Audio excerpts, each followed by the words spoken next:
Welcome to the Deep Dive. Today we're embarking on a really fascinating deep dive into a story many of us know, the healing of a blind man by Jesus. A very familiar one. Exactly. But we're looking at it through a specific lens, a reinterpretation from Dr. Roy's work, Yeah. a metaphysical understanding of Jesus healing a blind man with spittle and dust. We'll be focusing on John 9, verses 1 to 12 from the King James Version. Mm-hmm. And our mission really is to unpack how this traditional story can be seen as this powerful spiritual allegory, offering insights into identity, perception, spiritual awakening. Right. So it's not just about physical healing. It's more about a journey to inner sight, sort of remembering who you truly are. And just to be clear, we're exploring this particular interpretation from Dr. Roy, looking at the ideas themselves. And it's an understanding that I think can really shift how you perceive things like blindness or even sin. Well, it points towards this inherent divine potential inside everyone. It suggests that what maybe looks like a limitation, it could actually be an opening for a really profound spiritual awakening. Okay, let's jump right in then. John 9:1 starts. And as Jesus passed by, he saw a man which was blind from his birth. Seems straightforward. But metaphysically, what's happening when Jesus is passing by? Yeah, it's more than just, walking down the street. Think of it as the active presence of divine awareness, the logos entering a space where illusion and ignorance have kind of taken root. It's that moment Dr. Roy talks about where truth actually sees humanity, but not with judgment, right? It's with compassion, with this intent to awaken. So the blind man himself, he's not just a person with a physical issue. And not solely, no. In this view, he represents, essentially everyone who enters this earthly realm and through maybe wrong teaching or early conditioning becomes unaware of their divine origin, forgetting who they are. So the condition isn't punishment, it's spiritual amnesia, a kind of veil because we identify with the flesh, not the spirit. Exactly. That's the core idea. This blindness is a state of unawareness, not some moral failure. The man hadn't seen with his single eye that deeper spiritual vision that cuts through ignorance, fear, the ego. Right. He'd only perceived life through, external things, inherited beliefs, what his senses told him, which mirrors how many of us start out with this sort of imposed veiled awareness. And when Jesus sees him, it's not just physical sight. It's a spiritual recognition, seeing the true being despite the condition. Precisely. Seeing him as a son of father, just living in this state of spiritual forgetfulness, seeing past the veil. It makes the story about so much more than just eyes opening. Absolutely. It becomes this powerful metaphor for activating the inner awareness that was, always there, just dormant. It's about remembering, realizing your true self. Which brings us straight to the disciples' question in the next verse, John 9:2. Yeah. Master, who did sin, this man or his parents, that he was born blind? That feels like such a human reaction, doesn't it? To look for blame. Oh, completely. Their question really shows their limited perspective at that time. They're still working within a system based on inherited guilt, penal substitution, this idea that suffering must be caused by wrongdoing. Inherited consequences thinking, as Dr. Roy puts it. Exactly that phrase. It's rooted in religious tradition. And this is where that metaphysical idea of sin really changes things. It's not an act, but mistaken identity. Being unaware of our oneness with Father. That's the key insight. The error in their question is assuming this spiritual blindness is someone's fault, Right. rather than seeing it as maybe the natural outcome of living from the outer world's perspective instead of from the divine mind, that universal consciousness. The world teaches separation from the get-go, leading to this veiled awareness. So you can really feel the tension in that verse, the clash between the old way blame, what did I do wrong, and this emerging awareness Jesus represents. And the awakened perspective flips it. This condition isn't a problem to be fixed by assigning blame. It's actually an opportunity. An opportunity. An opportunity for the logos, that divine spark within, to shine, to open eyes that never truly saw spiritually, and restore an awareness that wasn't actually lost, just covered over. And Jesus' answer in verses 3 to 5 is just. It cuts right through their premise. Neither hath this man sinned, nor his parents, but that the works of God should be made manifest in him. Then he talks about working while it's day, because night comes, and says, as long as I am in the world, I am the light of the world. It completely overturns their thinking. And that phrase that the works of God should be made manifest, it's crucial. It doesn't mean God caused a blindness to show off. Okay, what does it mean then? It means this moment was sort of prepared, destined, in the flow of divine purpose for the unveiling of the truth that was already inside the man. It's about manifestation, revelation, not correction. So Jesus isn't fixing a flaw. He's revealing something already there. Yeah. Speaking as someone fully aligned with the divine mind. Yes. The works he talks about are these activities of awakening, bringing light to confusion, life to dormancy, truth to tradition. And the day and night symbolism. Day is like a time of illumination. When awareness is open, receptive. Night is the return to that more carnal, worldly awareness where that deep spiritual activity kind of ceases. And I am the light of the world. That's not exclusive, is it? Not in this interpretation. It's more like his awakened awareness, present in the world, radiates the divine mind visibly. It's a demonstration. So it extends beyond him. Absolutely. When anyone abides in their I am state, fully aware of their origin and father, they become a light bearer too. Logos whispers, Dr. Roy calls them. Living embodiments of truth.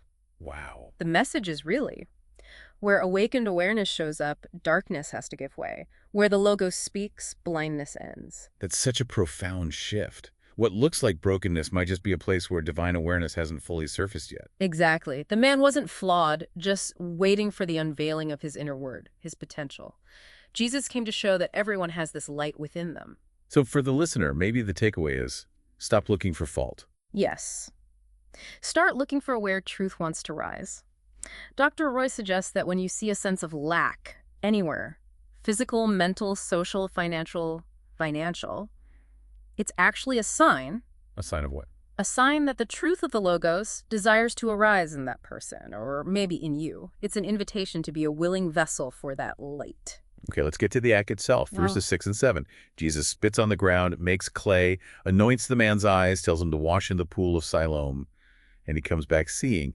It sounds, well, a bit strange physically. It does, but metaphysically it's packed with meaning. The spittle, think of that as the breath, the essence of the word. The Logos made active, spoken out. Okay, and the ground, the dust. That represents our, earth-based awareness. That lower realm of human thinking, often weighed down by inherited ideas, consequence thinking. So mixing them, the spittle and the dust, to make clay. He's showing that even that fundamental earthy awareness can become a channel for healing when it's touched by spirit, by the divine word. The clay isn't dirty, it's a medium for transformation. And the anointing. That's the intentional disruption of the old way of seeing. It shows that this healing, this awakening, doesn't come through following old laws or external actions. It comes through direct contact with the awakened word, the divine mind. Then he sends him to the pool of Siloam. The name means sent. That can't be a coincidence. Definitely not. It points right to divine assignment, to flow. It's like Jesus is saying, go immerse yourself in the flow of what has been sent specifically to awaken you. And the washing itself. That symbolizes letting go of the old awareness, rinsing off the residue of identifying only with your senses, the guilt, the inherited baggage. It's a call to cleanse your sacred self, remove that veil, and step into this fresh awareness of who you really are. The man listens, he acts. That alignment seems key. It is. His attentive listening, his obedience reflects this alignment with truth. And as he washes away the old stuff, his spiritual perception clears. So he returns seeing, not just physically, but spiritually aware, able to see from the single eye that was veiled. Exactly. The whole sequence is this beautiful allegory for how the Logos awakens our inner sight. Then we get the aftermath, verses 8 to 12, the neighbors' reactions. Isn't this the beggar? Some say yes, others say he looks like him. There's confusion. And isn't that true to life? When your inner awareness shifts, your old outer identity doesn't quite fit anymore. People might not recognize the new you because you're not operating from that limited self. There's doubt, comparison. But the man's response, I am he. That's powerful. It's not ego, is it? No, it's an affirmation of his true eternal being. He's speaking from his awakened state now, from the Logos within. And the crowd asks, how are your eyes opened? They're curious about the method. Right. Interested in the how, maybe not quite ready for the deeper meaning or the experience itself, focused on the process over the transformation. And his explanation is so simple. Jesus put something on his eyes, told him to wash, he did it, and now he sees. It sums up the whole metaphysical process we've discussed. It does. Truth mingled with old awareness, Yeah. the clay, receiving instruction, go wash, attentively listening and obeying, aligning with the flow, and the result restored perception. But it's not a formula to follow rigidly. No, it's a metaphor. When the divine word touches our human thinking and our inner self responds with trust, awareness clears, we start seeing from that spiritual perspective. And for many of us, maybe coming from religious backgrounds, we can relate to this man's experience metaphysically. We need those messengers, those moments where truth passes by and sees us. Like that idea in Hebrews about entertaining angels unaware. Revelations can come in very simple, meek forms. Then when they ask where Jesus is, the man says, "I know not." What's the significance of that? It really speaks to those early stages of awakening. The change has happened, the renewal has begun, but maybe the full understanding of union with the divine mind isn't quite there yet. So he knows the effects of the Logos. Yes, but hasn't fully grasped its constant indwelling presence within himself. Not yet. Dr. Roy pulls out some key affirmations here. The world cannot recognize you when you awaken. Your own inner testimony, you and Father, is your confirmation, not what others think. And even if you don't fully get the source yet, the results speak for themselves. Absolutely. That I know not is temporary. It's part of the journey towards now I know. The healing isn't the end. It's the start of remembering fully the divine mind. And right after this, he faces the final challenge, being brought to the Pharisees. That feels symbolic, too. Oh, very much so. It represents what often happens when someone awakens from that old carnal awareness into spiritual sight. The established systems, the old structures, they demand an explanation. And they're not really interested in the truth of it. Often they're more disturbed that the transformation didn't happen through their approved channels, their rules. But the man's testimony remains so simple and so powerful. Exactly. He doesn't get into debates about doctrine. He just states his experience. I was blind, now I see. That's the testimony of awakening. It really is. You might not have all the theological language yet, but your transformation, your direct experience, speaks volumes, far louder than any tradition. Which brings us beautifully to the end of this deep dive. We've really unpacked how this familiar story can be read as this deep allegory for spiritual awakening. Blindness as forgetting our divine nature, sin as mistaken identity, and transformation coming through, aligning with that Logos within, embracing a whole new way of seeing. So maybe a final thought for you, the listener, to carry forward. Think about any area in your life where you perceive lack.